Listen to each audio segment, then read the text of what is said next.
ሰላም ጤና ይስጥልኝ የሐሴት ስፖርት አድማጮች፣ የሰዓቱን አጫጭር ስፖርታዊ መረጃዎች ይዤ ቀርብ ያለው አብራችሁ ይቆዩ። በእግር ኳስ ታሪክ ውስጥ ከቀይና ቢጫ ካርድ ውጪ ሌላ ካርድ ሊመጣ መሆኑ ይፋ ሆኗል። አንድ ተጫዋች በዳኛ ላይ ተገቢ ያልሆነ ተቃውሞ ካሰማ ወይም ሆን ብሎ ጨዋታ የሚያደናቅፍ ጥፋት ቢሰራ ሰማያዊ ካርድ ይሰጠዋል። ካርዱ የተሰጠው ተጫዋች ለ10 ደቂቃ ከሜዳ ወጥቶ ሲምቢን በሚባለው ቦታ እንዲቆይ ይደረጋል። ሁለት ሰማያዊ ካርድ ወይም አንድ ሰማያዊና አንድ ቢጫ ካርድ ያገኘ ተጫዋች በቀጥታ በቀይ ካርድ ከሜዳ ይወገዳልም ተብሏል።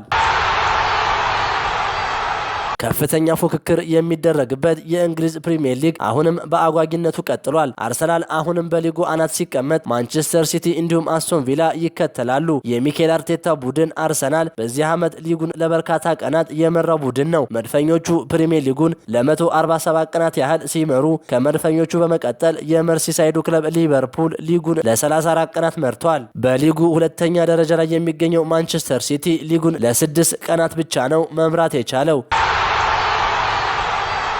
የቀድሞው የአርሰናልና የማንቸስተር ዩናይትድ ኮከብ ሆላንዳዊው ሮበ ቫን ፐርሲ ስለ አርሰናል የዋንጫ ጉዞ የሚከተሉን አስተያየት ሰጥቷል። አርሰናል በአርቴታ እየሰለጠነ ዋንጫ መውሰድ አይችልም። አርቴታን በግሌ አልጠላውም፣ ነገር ግን እንደ እግር ኳስ ተንታኝ እውነቱን መናገር አለብኝ ሲል ግላዊ አስተያየቱን ሰጥቷል። አርሰናል የሚያስፈልገው ብዙ ዋንጫዎችን ያሳካ ልምድ ያለው አሰልጣኝ ነው። የአሸናፊነትን መንፈስ ተጫዋቾች ላይ ማጋባት የሚችል አሰልጣኝ ያስፈልገዋል። አርሰናል ትልቅ ቡድን ስለሆነ አሁንም የለማጅ አሰልጣኞች መማሪያ ሊሆን አይገባውም። አርሰናል አሁን ከምንም ነገር በላይ ዋንጫ ይፈልጋል። ዋንጫ ለማንሳት ደግሞ ብዙ ዋንጫዎችን ያሳካ አሰልጣኝ ማምጣት አለበት ሲል ተናግሯል።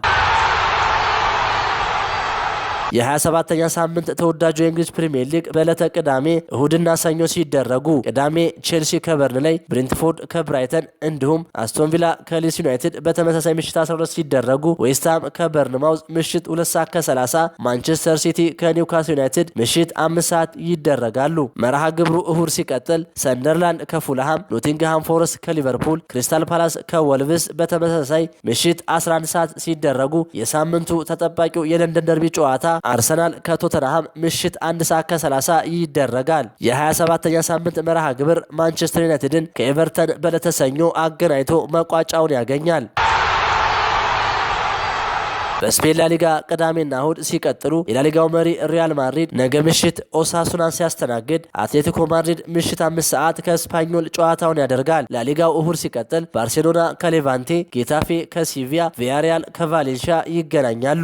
በጀርመን ቡንደስሊጋ መሪው ባየር ሙኒክ ከፍራንክፈርት በዕለተ ቅዳሜ ጨዋታውን ሲያደርግ፣ ቦሩሲያ ዶርትሙንድ ከአርቢ ሊፕዚግ ይገናኛሉ።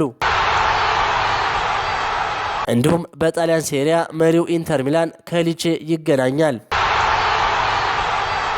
ክቡራን የሐሴት ስፖርት አድማጮች ለሰዓቱ ያስኳቸው አጫጭር ስፖርታዊ መረጃዎች ይህንን ይመስሉ ነበር። ሐሳባችሁን በኮሜንት አጋሩኝ። ለሌሎች ስፖርት ወዳጆችም እንዲደርስ ሼር አድርጉት። ቸር ተመኘን።